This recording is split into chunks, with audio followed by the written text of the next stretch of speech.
Okay, this is the other project I'm going to do this morning. I have not taken this valve box off the side of the ET7 to clean carbon out of it. And if you've looked at the other videos of the ET7, you know that and this spark plug is full of carbon.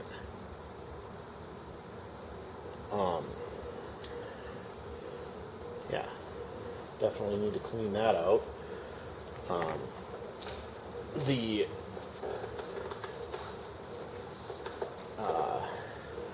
spark plug hole is very deep on this engine.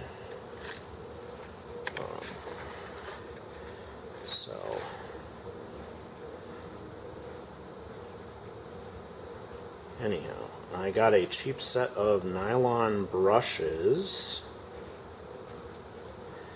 at Harbor Freight or whatever cheapo store, and use those to get most of the carbon off this, and then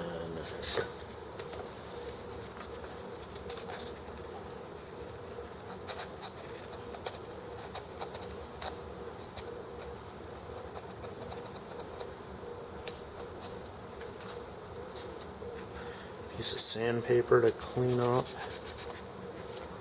that gap. Alright, now pop the head off here.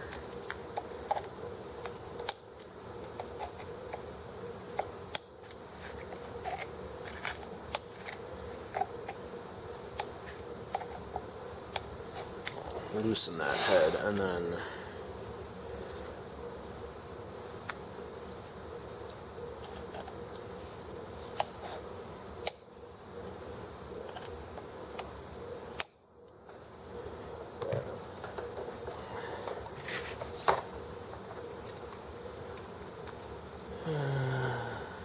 nope, grabbed the wrong bit.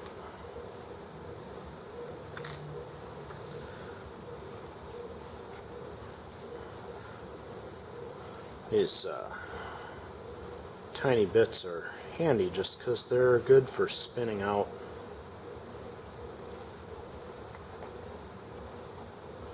these cap screws.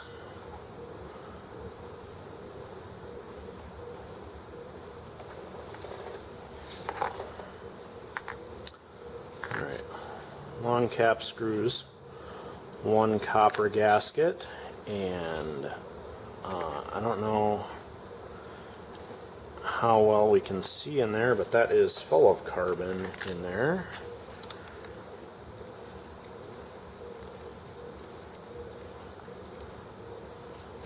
Just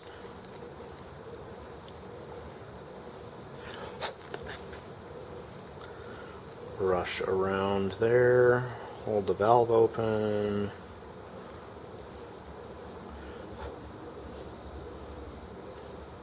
This is the exhaust valve I'm holding open. Brush, brush, brush.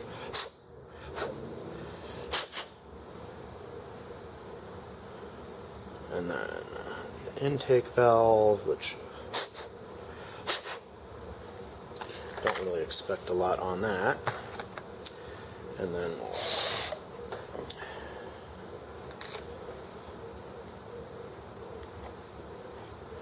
pop the head off and brush all the passages out in the head.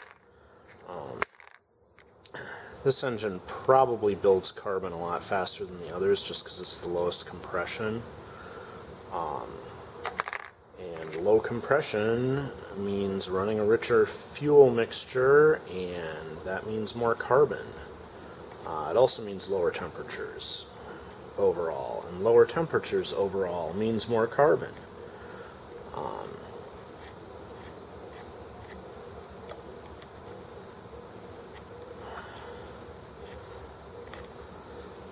And this would have been a much neater job if I had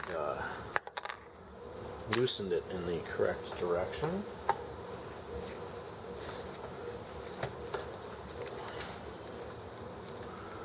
There. Wipe that off. And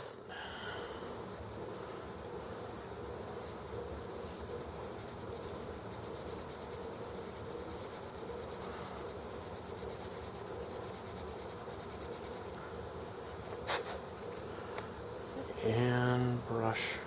Oh, that passage is actually quite tiny. And see, that passage is time for a crude measurement.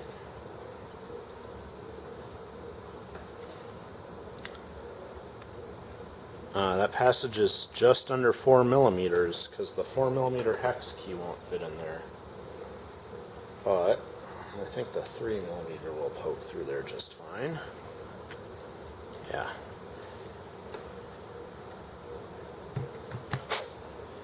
It's a very tiny, narrow passage.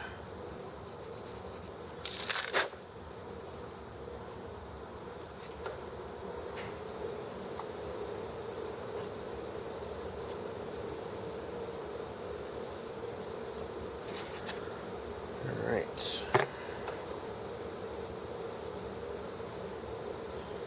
Every time we get the head off these, we need to wipe it real good.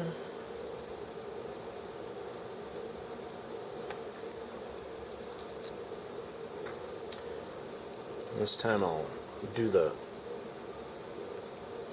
head bolts in the right order, because if you do the top one like that, then everything just hangs in place and the holes line up.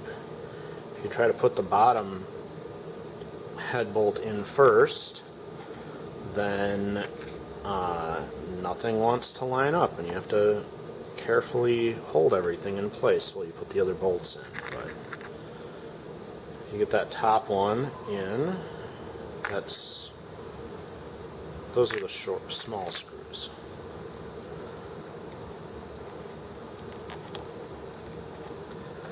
Everything just lines up.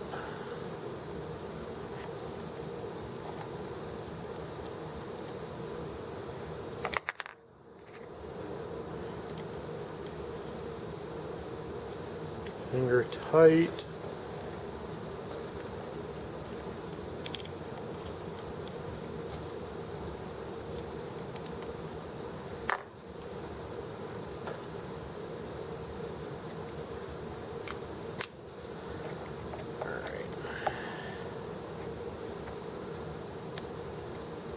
Tighten.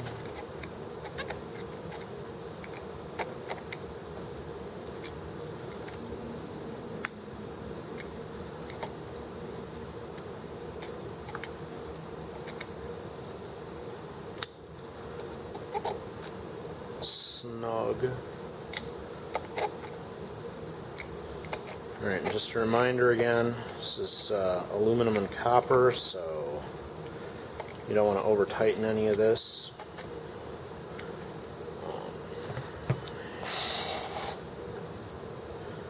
This and wipe all that off.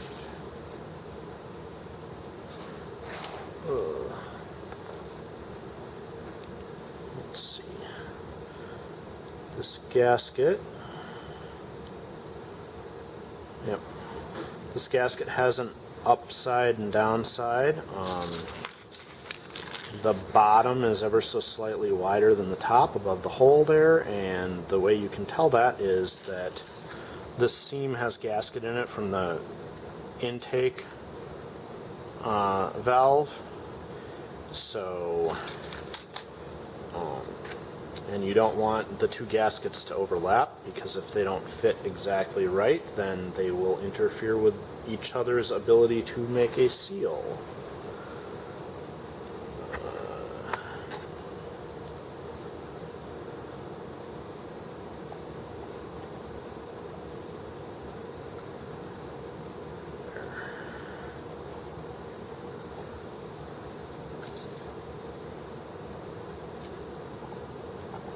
Oh, that's the problem I'm having. The rocker arm here, I was trying to push that on and didn't realize the rocker arm was interfering with the exhaust valve. So if you take this off, make sure that you, when you put it on, check that the rocker arm is seating properly with the exhaust valve there. That's in order, and time to tighten that up.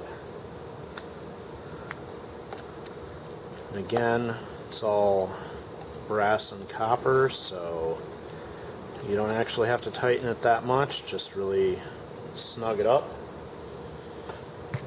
Alright, and now I expect on Saturday, when we're running these again, that the ET7 here is going to run a lot better because all the carbon's been cleared out of it. And of course, all that just interferes with the ability for the mix to flow through the intake and everything. So, that's a bit of quick maintenance done, and yeah, be back Saturday.